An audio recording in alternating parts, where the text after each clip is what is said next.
मैं तो रामलाल का लड़का हूँ। Thank you. बच्चे बहुत होते हैं। अभी 2 अक्टूबर को नशा मुक्ति अभियान चल रहा था। गोल्हानी जी के स्कूल में प्रतिज्ञा दिलवाई गई, शपथ दिलवाई गई कि बेटा कसम खाओ, सौगंध खाओ कि आज के बाद हम नशा नहीं करेंगे, तंबाकू, गुटखा, बीड़ी, सिगरेट, नशीले पदार्थों का सेवन नहीं करेंगे और वक्त पड़ा तो देश के लिए अपनी जान भी दे देंगे। एक बच्चा बोला देश के लिए अपनी जान दे देंगे सर, बिना नशे की ऐसी जिंदगी जी के करेंगे भी का। एक दिन प्रिंसिपल साहब आ गए इनके, बच्चों से बोले बेटा बच्चों दिल लगा के पढ़ाई करो, दिल लगा के पढ़ाई करो। एक बोला दिल लगाने के बाद पढ़ाई होती कहाँ है।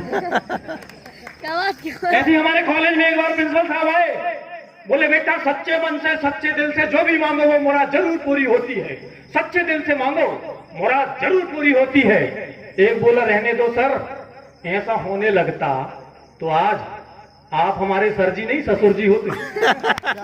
तो बच्चे बहुत ही, एक बच्चे से मैंने पूछा what is appendicitis high practice disorder, what is appendicitis high practice disorder.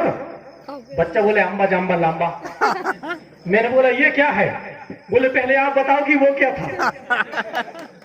बच्चे उलट के जवाब देते हैं। एक समय था जब बच्चों के लिए संस्कृत का श्लोक बड़ा कारगर था कि काग चेष्टा वको ध्यानम श्वान निद्रस्तथेवचा अल्पहारी गृह त्यागी विद्यार्थी इति पंच लक्षण। आजकल के बच्चों के लिए फिल्म चेष्टा, इश्क ध्यानम, घोर निद्रस्तथेवचा मुर्गाहारी बोतलधारी विद्यार्थी इति पंच लक्षण। माखनलाल चतुर्वेदी जी ने लिख गए, चाह नहीं मैं सुरवाला के गहनों में उठा जाऊं, मुझे तोड़ लेना बनमाली उस पथ पर देना तुम फेंक, मातृभूमि पर शीश चढ़ाने जिस पर जाए वीर अनेक, पुष्प की अभिलाषा।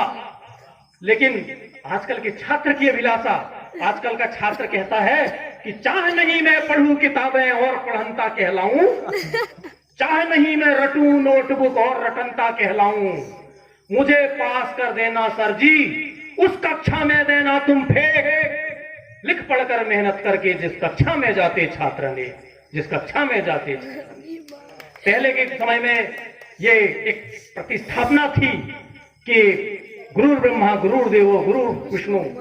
आजकल गुरु टीवी, गुरु सीडी, गुरु देवो कंप्यूटर रहा, गुरु साक्षात मोबाइलम तस्मै श्री रिमोटाय नमः। पीढ़ी बदल गई। एग्जाम चल रहा था कॉलेज में, एक बच्चा कुछ नहीं लिख रहा था। मैंने कहा कुछ लिखा क्यों नहीं। बोले सर कुछ बन ही नहीं रहा, क्या करूं। मैंने कहा आंखें बंद कर, गहरी सांस ले और जोर से बोल, ये सब्जेक्ट बड़ा मजेदार है, इसको हम अगले साल पढ़ेंगे। वो भी बड़ा चला, आंख बंद किया और धीरे से बुदबुदाया, कमीनो फेल ही करना है तो एग्जाम काहे को ले रहे हैं। ऐसे ऐसे बच्चे होते हैं। अभी मैं बस में आ रहा था एक दिन, अब बस में साहब ऐसे गड्ढे हो गए हैं सड़कों पे कि बस में जब ड्राइवर साहब ने ब्रेक मारा, पीछे की सवारी उलट के आगे आ गई। सामने एक युवती बैठी थी खूबसूरत सी, मैं तो उसके ऊपर जाके गिरा, वो बड़ी झल्लाई। मेरा स्टूडेंट भी था, वो भी टकरा गया। स्टूडेंट के ऊपर क्रोधित हुई, बोले तुम क्या करते हो। बोला मैं केवलारी कॉलेज में बीए करता हूँ। फिर मेरे ऊपर झल्लाई, मैं उसके ऊपर जाके गिरा, वो बड़ी झल्लाई। मैंने कहा नाराज काहे को होती हो, तुम्हें तो खुश होना चाहिए कि बिना मेहनत की तुम्हारी गोद भर गई। उससे परिचय हुआ, मेरा तो साहस बढ़ा। मैंने कहा मोहतरमा, यदि मैं आपको किस करूं और भाग जाऊं, आपको मैं किस करूं और भाग जाऊं तो आप क्या समझोगी। बोले समझूंगी एक बेवकूफ जो पूरा क्वेश्चन पेपर सॉल्व कर सकता था, सिर्फ रोल नंबर लिख के बाहर। समझ गया। फिर एक और बार दुस्साहस हुआ। मैंने कहा मोहतरमा क्या मैं आपका हाथ चूम सकता हूँ। बोली कमीने क्या मेरे होठों में जहर लगा। तो हाथ से कहीं से भी उत्पन्न हो जाता है।